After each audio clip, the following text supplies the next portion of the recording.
Hello friends, welcome to lucky spot channel. ఈరోజు నేను మీతో జడబిల్లలు మరియు వడ్రానాలు షేర్ చేసుకుంటున్నాను.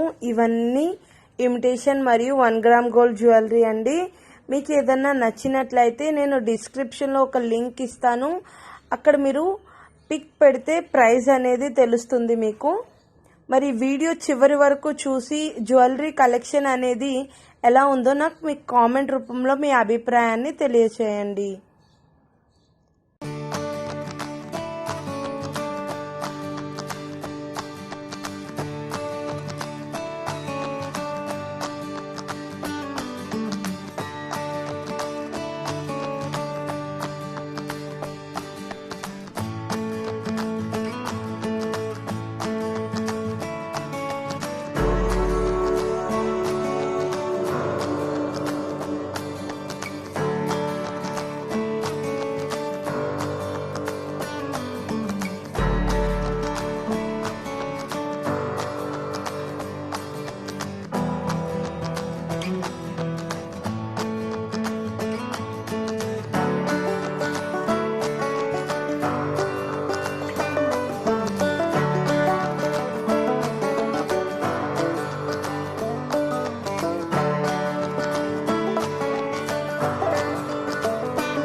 మీకు ఉపయోగపడినట్లయితే లైక్ చేయండి, షేర్ చేయండి, కామెంట్ చేయండి, సబ్స్క్రైబ్ చేయడం, బెల్ సింబల్ని నొక్కడం మర్చిపోకండి.